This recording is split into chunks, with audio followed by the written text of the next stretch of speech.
In 1971, $1 could buy what 7 cents buys today, according to Bureau of Labor Statistics CPI data tracking a century of prices. That is not a typo. It is the quiet math of inflation, a tax nobody votes for and almost nobody ever actually sees coming. By July 2026, annual U.S. inflation stood at 3.5%, according to the Bureau of Labor Statistics, after peaking near 4.2% in May. So the real question is not whether prices rise, it is how much of your saved wealth silently disappears while your balance stays the same. Let me show you the real numbers behind this invisible tax, because the mechanics matter far more than any single headline inflation figure. According to in 2013 CPI analysis, cumulative inflation since 2000 sits near 87%, meaning 1,000 needs about $1,870 today. That means money saved in the year 2000 has lost nearly half its original purchasing power, even without a single dollar being spent. Here is part 1 of understanding this silent tax, and it starts with something most savers never actually calculate: their real interest rate. According to the Federal Reserve, the national average interest rate on savings accounts sits at just 0.38% as of mid-2026, per Yahoo Finance reporting. With inflation running at 3.5 to 4.2% this year, that gap means the average saver is losing real value every single month.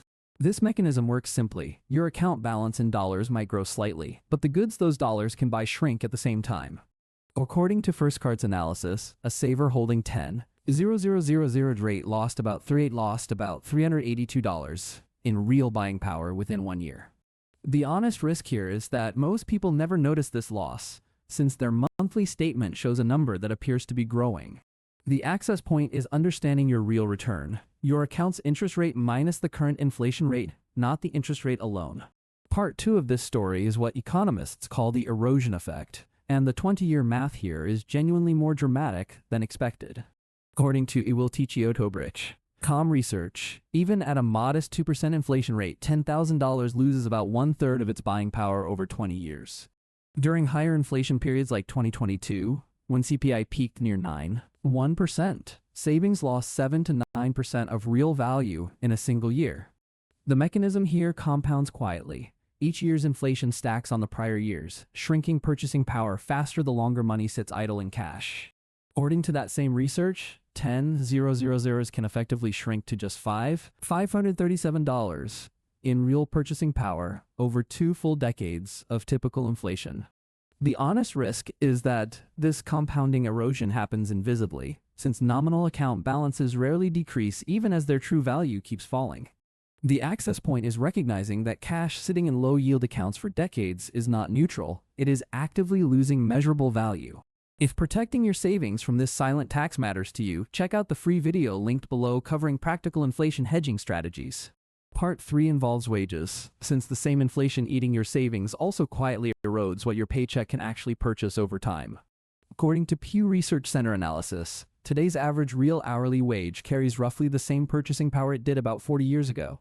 Economic Policy Institute research found cumulative median wage growth was just 29% since 1979, or less than 0.6% yearly. The mechanism connecting this to your wallet is direct. Nominal raises can feel like progress, while inflation quietly cancels out most or all real gains. According to AEI research, average real wages grew by only 0.7% over the half-century beginning in February 1973. The honest risk is that workers relying purely on annual raises, without accounting for inflation, may be treading water rather than actually building wealth. The access point is comparing your raise percentage directly against the current CPI figure before assuming any nominal pay increase is genuine financial progress. Part 4 addresses fixed income specifically, since retirees and pensioners face this silent tax with fewer tools available to offset its long-term damage. According to True Value Calc, analysis, a fixed pension of $2,000 monthly in 2005 buys roughly $300 worth of equivalent goods by 2026. The mechanism here is unforgiving. Private pensions and fixed annuities typically do not adjust for inflation, unlike Social Security's annual cost of living adjustments. The honest risk is that retirees on fixed incomes suffer the most, since their money loses value faster than they can replenish it through work. The access point is understanding that retirement income planning must explicitly account for decades of compounding inflation, not just today's starting dollar amount. Now let's talk about the 1970s, since that decade offers the clearest historical case study of what runaway inflation actually does to savers. According to Calcarina, ComCPI data, inflation peaked at 13.5% in 1980, during what economists call the oil shock era of that decade. That period devastated fixed income holders and cash savers specifically, while borrowers with fixed-rate debt actually benefited from inflation shrinking their real obligations. The mechanism worth understanding is asymmetry. Inflation transfers real wealth from savers and lenders toward borrowers and asset owners, quietly, and without any legislation. The honest reassurance is that today's 2026 inflation, while elevated versus the Fed's 2% target, remains far below that 1970s and 1980s peak. The access point is learning from that era. Diversified assets historically outperformed cash during high inflation periods, a lesson still relevant for savers today. So where did all this inflation actually come from in the current cycle, and why did it accelerate so sharply through 2025 and 2026? According to CNBC reporting, June 2026 headline inflation eased to 3.5% from 4.2% in May, driven largely by falling energy prices. Core inflation, excluding food and energy, eased to 2.6% in June from a 7-month high of 2.9% in May, per Trading Economics. Fed Chairman Kevin Warsh cautioned against declaring victory too early, noting continued uncertainty tied to geopolitical tensions affecting energy markets and prices going forward. If you want a deeper breakdown of inflation risk and how it affects everyday savers, the free resource linked below walks through it clearly. Let's talk about who actually benefits from inflation, since understanding that asymmetry helps explain why this silent tax persists across economic and political cycles. Governments carrying large debt loads benefit when inflation erodes the real value of what they owe, effectively reducing debt burdens without raising taxes directly. The mechanism here connects directly to fiscal policy. A government running deficits has less incentive to aggressively fight inflation that shrinks its own obligations. The honest risk is that this creates a structural tension between government finances and the interests of everyday savers holding cash and fixed income assets. The access point is recognizing this incentive misalignment, which is precisely why individual savers must actively protect their own purchasing power rather than assume protection. Now let's cover Asset 1 for fighting this silent tax. Treasury inflation-protected securities, government bonds specifically designed to adjust with official inflation data. This mechanism directly shields purchasing power, since the bond's principal value rises alongside CPI, unlike standard fixed-rate bonds that never adjust upward. The honest downside is that TIPS typically offer lower baseline yields than standard treasuries during periods when inflation stays low or falls unexpectedly. Asset 2 is Series I savings bonds, a government savings product whose composite interest rate is directly tied to changes in the CPI over time. The mechanism works because the variable rate component adjusts twice yearly, offering a direct, low-risk hedge against inflation for conservative savers specifically. The honest risk is that I bonds carry purchase limits and early withdrawal penalties, making them better suited for medium-term rather than emergency savings. Asset 3 is diversified equity exposure, since historically stocks have outpaced inflation over sufficiently long multi-decade time horizons, according to market history research. This mechanism works because company revenues and earnings generally rise alongside prices, allowing well-run businesses to pass rising costs onto their own customers. The honest risk is volatility, since equity markets can decline sharply during recessions, unlike the more predictable erosion pattern of holding pure cash. Asset 4 is real estate, since property values and rental income have historically risen alongside or above inflation over extended multi-decade periods. The mechanism here is that physical assets with real utility tend to hold value better than paper currency during sustained inflationary environments historically. The honest downside is illiquidity and high entry costs, meaning real estate requires more capital and time commitment than most liquid financial assets. Let's pause here for the high-yield savings account comparison, since not all cash holdings suffer equally under this silent inflation tax. According to Wealtn research, top high-yield savings accounts paid up to about 4.50% APY in early July 2026 against 4.2% headline inflation. That comparison matters because high-yield savers were roughly holding their ground, while average savers earning 0.38% fell meaningfully behind inflation that same year. The mechanism here is straightforward. Shopping for a better rate costs nothing but research time, yet meaningfully changes your real return outcome each year. The honest risk is that even top rates can lag inflation during sudden spikes, so rate shopping alone cannot fully eliminate this silent tax. The access point is regularly comparing your actual savings rate against current CPI data, rather than assuming any advertised high-yield account fully protects you. Now let's address the emotional side of this topic, since inflation often feels abstract until you notice specific prices rising in daily life. According to PNC Insights, if a carton of eggs cost $3 2 years ago and $50 today, the same money buys fewer eggs. That mechanism is the clearest everyday proof of inflation. Nominal prices climb steadily, while the purchasing power of any fixed sum of money declines correspondingly. The honest reassurance is that recognizing this pattern early lets you adjust your saving and investing strategy before decades of erosion compound significantly further. The access point is tracking a few personal reference prices, like groceries or gas, as a simple gut check against official inflation data. Let's talk about interest rate policy specifically, since Federal Reserve decisions directly shape whether savers gain or lose ground against this silent tax. The Federal Reserve held its target rate steady at 3.50 to 3.75% through the first half of 2026, according to official Fed data. The mechanism connecting Fed policy to your savings is direct. When the Fed cuts rates, bank savings yields typically fall even if inflation stays elevated. The honest risk is that this timing mismatch, rate cuts amid sticky inflation, can widen the gap between your account yield and real inflation. The access point is watching Federal Reserve announcements specifically, since rate decisions directly influence whether your cash savings gain or lose real value going forward. Now here is the part most finance channels skip entirely: the specific unindexed tax thresholds that quietly worsen this silent tax over time. According to USTax Tools analysis, certain federal thresholds like Social Security taxation limits and the net investment income tax are not adjusted for inflation. That mechanism means inflation alone can push more taxpayers across these frozen thresholds each year, raising their effective tax burden without any legislated tax increase. The honest risk is that this bracket creep style effect compounds the silent tax, hitting savers and investors from two directions simultaneously each year.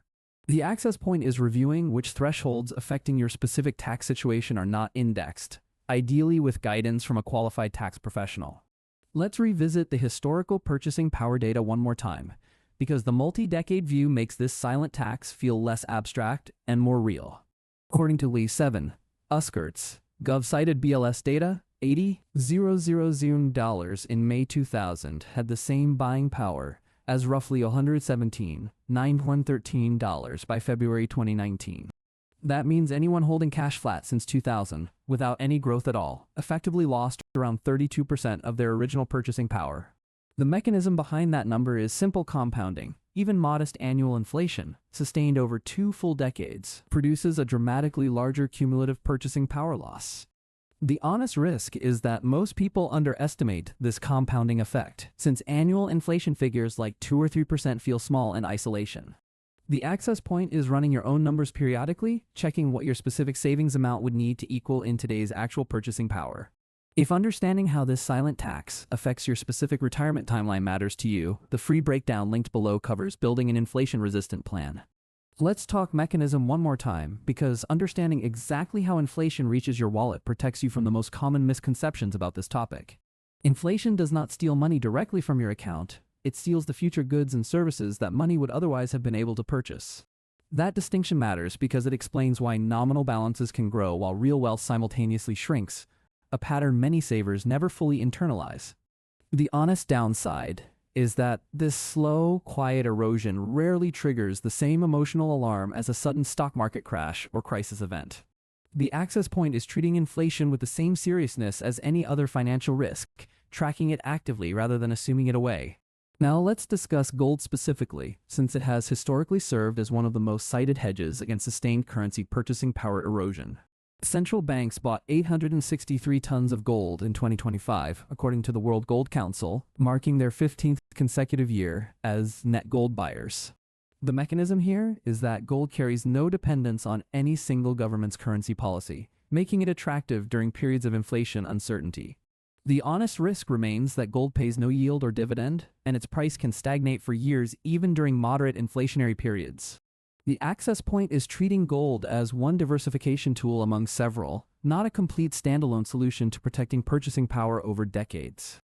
Let's also discuss commodities more broadly, since raw materials often rise in price alongside general inflation, offering another potential hedge for diversified portfolios.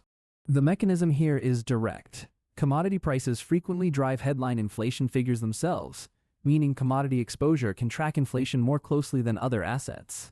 The honest downside is volatility, since commodity prices can swing sharply based on supply disruptions, geopolitical events, and shifting demand unrelated to inflation trends. Now let's address a common misconception directly, that all debt is bad during inflationary periods, when the actual mechanics are more nuanced than that. Fixed-rate debt, like a traditional 30-year mortgage, actually becomes easier to repay in real terms as inflation erodes the value of future payments. The mechanism here mirrors the savings erosion in reverse. Your fixed monthly payment stays the same while your income, ideally, rises alongside inflation over time.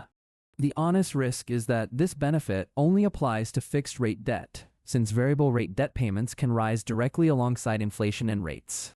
The access point is understanding your own debt structure, since fixed-rate obligations can partially offset the silent tax hurting your cash savings elsewhere.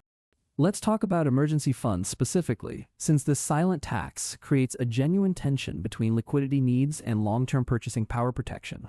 According to First Card's research, most experts recommend 3 to 6 months of essential expenses and accessible savings, even while inflation erodes that cash's real value. The mechanism here requires balance. Emergency funds must stay liquid and safe, even though liquidity itself carries the ongoing cost of this silent tax. The honest risk is treating all long-term savings the same way as emergency funds, when longer time horizons allow for more inflation-resistant assets. The access point is separating your money by time horizon, keeping only near-term needs in cash, while inflation-hedged assets handle longer-term goals. Now let's revisit the specific numbers on core versus headline inflation, since the gap between them affects which prices are hurting you most directly. According to Trading Economics data, June 2026 core inflation eased to 2.6%, while shelter costs specifically remained elevated at 3% annually.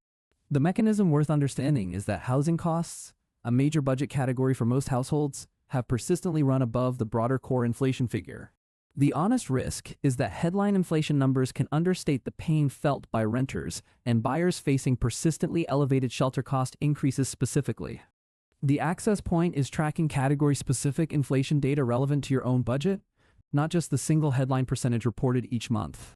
Let's talk about international comparisons briefly, since this silent tax is not unique to the United States, though its severity varies significantly by country. According to Raisin research on Irish savers, the average household with savings lost around €730 in purchasing power on demand deposits yearly. That mechanism mirrors the exact same pattern seen in U.S. savings accounts. Low deposit rates combined with persistent inflation quietly erode real household wealth. The honest risk is that this pattern repeats globally wherever central banks keep deposit rates below prevailing inflation, regardless of the specific currency involved. The access point is recognizing this as a universal mechanic of modern monetary systems, not a uniquely American problem requiring uniquely American solutions. Let's also address cryptocurrency briefly, since some investors treat it as an inflation hedge, though the evidence here remains genuinely mixed and unresolved. Bitcoin has shown extreme price volatility historically, making it a speculative asset rather than a reliably stable store of purchasing power like gold or bonds. The mechanism proponents cite is scarcity, since Bitcoin supply is capped, unlike government-issued currency which central banks can expand without any hard limit. The honest risk is that Bitcoin's price swings have often exceeded inflation itself in either direction, making it unsuitable as a primary savings vehicle. Let's revisit Dalbar's investor behavior research one more time, since panic-driven decisions during inflation scares often cost investors more than inflation itself. Dalbar studies have repeatedly shown that average investors underperform market benchmarks partly due to emotional reactions to exactly this kind of financial news. The lesson here is behavioral. Staying invested through inflation headlines has historically outperformed reactive trading based on any single month's CPI report. Let's also mention international bonds and currencies briefly, since diversifying beyond a single currency can reduce exposure to any one country's specific inflation trajectory. The mechanism here works through currency diversification, spreading purchasing power risk across multiple economies rather than concentrating it entirely in one national currency. Now let's recap exactly what the data shows about inflation as a genuinely silent tax quietly eroding wealth across savings, wages, and fixed incomes. Since 2000, cumulative U.S. inflation reached roughly 87%, meaning $1,000, then requires about $1,870 today just to match original purchasing power. The average savings account pays just 0.38%, while inflation runs between 3, 5, and 4.2% in 2026, creating a persistent negative real return. Real wages have barely grown in decades, with EPI research showing cumulative median wage growth of just 29% since 1979 overall. Fixed pensions and annuities without cost of living adjustments lose meaningful real value over time, hitting retirees on fixed incomes especially hard financially. Central banks worldwide continue accumulating gold as one hedge against this pattern, while diversified equities have historically outpaced inflation over long time horizons. Here is your simple three-step framework, based entirely on what the actual research and inflation data recommend for protecting your wealth today. Step 1. Calculate your real return on every cash holding by subtracting current inflation from your actual interest rate, then shop for better rates. Step 2. Diversify a portion of savings into inflation-protected securities, bonds, or TIPS, balancing safety against documented inflation adjustment mechanisms specifically. Step 3. Maintain long-term equity, real estate, or commodity exposure for growth, since historically these assets have outpaced sustained inflation over decades. None of these steps require complex financial engineering, since the data shows simple, documented tools already exist to fight this specific silent tax. Instead, the smartest approach recorded across CBO, Federal Reserve, and academic research is active awareness, checking your real return regularly rather than assuming safety. Consistency beats complacency here, since inflation compounds quietly over decades, and the data rewards savers who actively track and adjust rather than ignore it. Protect your purchasing power first, stay informed on Federal Reserve rate decisions second, and let inflation-hedged assets work quietly in the background always. The goal was never eliminating inflation entirely, since some inflation is a normal feature of a growing economy, according to most mainstream economic research. That single shift, from ignoring inflation to actively measuring your real return, is what separates prepared savers from surprised ones over the coming decades. I am not a financial advisor, and this video is for educational purposes only, so always consult a licensed professional before making financial decisions. Thanks for watching. And if this helped you understand how inflation quietly taxes your wealth, the free resource linked below goes even deeper into it.